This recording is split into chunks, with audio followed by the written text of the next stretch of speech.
On top of that, we're trying to figure out this whole thing with Netflix and doing a new special. And during the pandemic, 2020 especially, it was not even a possibility of assembling a few people, much less a stadium. So Netflix made it clear, we need a new special sooner than later, okay? This was right before they didn't have Squid Games yet. You remember?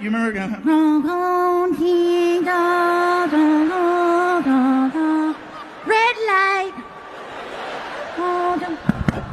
Yeah. Some of you are like, that's racist. No, that's accurate. That's really good. That's good. So anyway, Netflix said as soon as there's an opportunity to record a new special, we need a special. So with time going by, there became two options for recording a special in late 2020. One was Florida, and the other was Texas. Some people from Texas cheering? Yeah? Okay. You could cheer all you want. That's where I got COVID. Yeah. Chingate esa. So here's the story. So I had done shows before, in Texas, and I had never done a show in San Antonio. So the original plan was we wanted to record a special in San Antonio for the new Netflix show, for the series. So we couldn't really travel too much. And remember, they kept telling us, stay in your bubble, stay in your COVID bubble. Don't forget to stay in your bubble. So in order to be as proactive and just careful, we all went out there together as a team, okay? And then we all basically said, we're going to do a residency in San Antonio for 30 days. 30 shows in 30 days. And on the last day, we'll record a new special. This way it gives me a chance to start performing again because it'd been over a year since I touched the stage. And so we get there and they gave me the option. Do you want to stay in a house or do you want to stay in a hotel?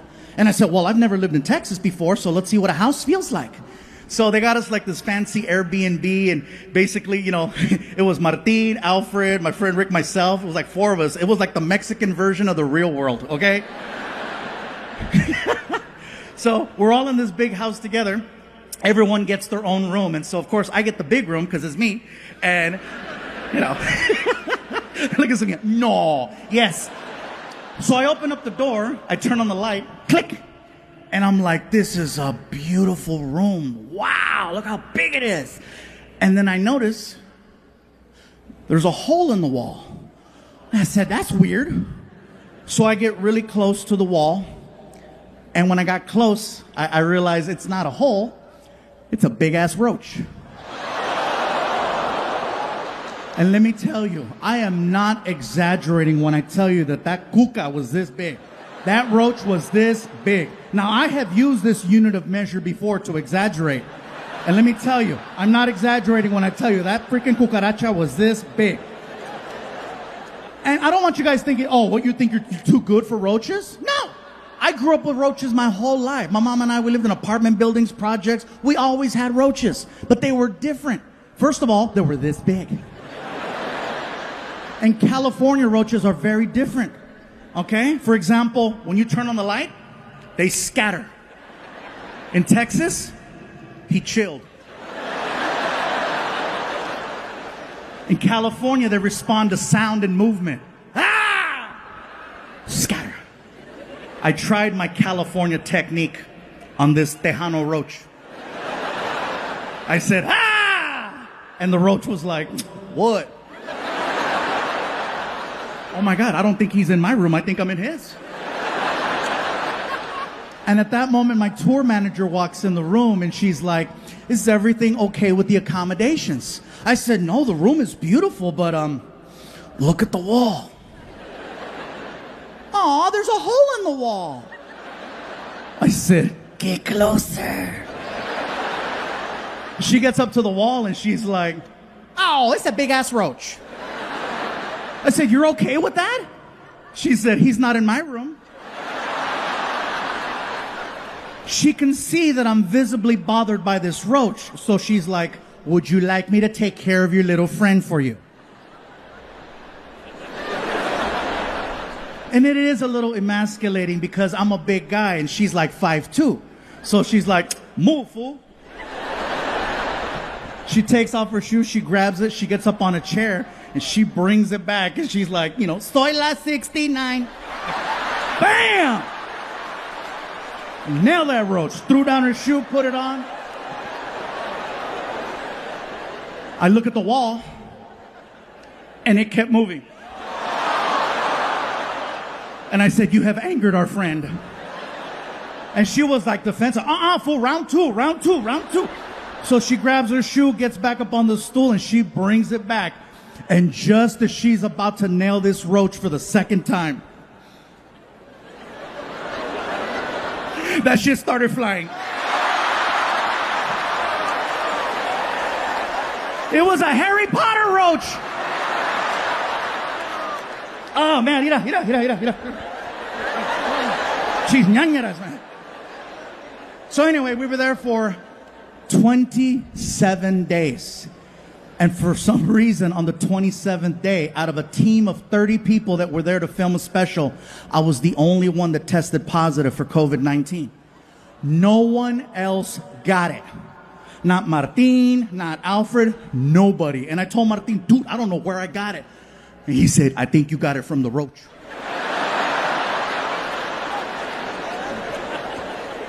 Anyway, on top of dealing with COVID, and by the way, a sincere apology to the city of San Antonio because I was supposed to tape a special with you guys, and clearly for obvious reasons we couldn't do it. But I hope you understand why I had to do this tonight.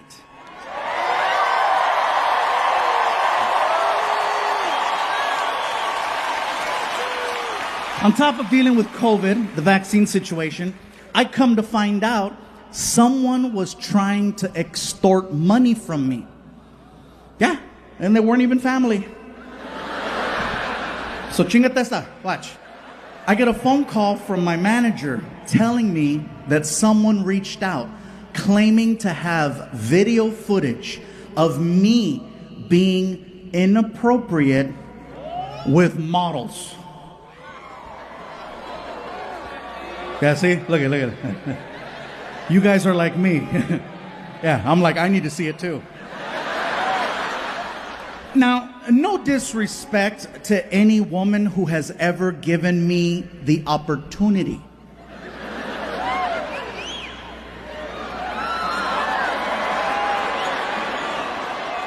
But none of them were models. Maybe a couple of cochinas from West Covina, maybe. But they were not models. They were not models. They were just good citizens. Thank you. So anyway, they said I had until 9 a.m. to make a deposit of $50,000 into an account, or they were going to release the footage to TMZ and my career was going to be over. When I got the message, it was already 6 p.m. So I had missed the deadline by like half a day. So I was like, well, let me turn on the TV, still, see if I still got a job. And clearly this is the first time you guys are hearing about this because there was no footage. They were just trying to scare me into giving them money. The only reason why I'm telling you the story is because only 50,000? Like seriously, that's what my career's worth? Don't get me wrong. I know when I said 50,000, some of you were like, oh, and it is a lot of money. But if you're going to go after a celebrity, $50,000 is really low. Like, to put into perspective, they did the same thing to Kevin Hart. And with Kevin Hart, they hit him for $10 million. $10 million, which lets me know where I stand on the comedy totem pole of success. There's Kevin Hart with 10 million, and I am like the Groupon of extortion. Where'd you get your extortion? Got that shit at Ross. It was on clearance. $50,000. You can't even buy an Escalade with $50,000. That is like a Hyundai Sonata at best, okay? And that's like a base model. Like, you still gotta do this shit to the window, you know?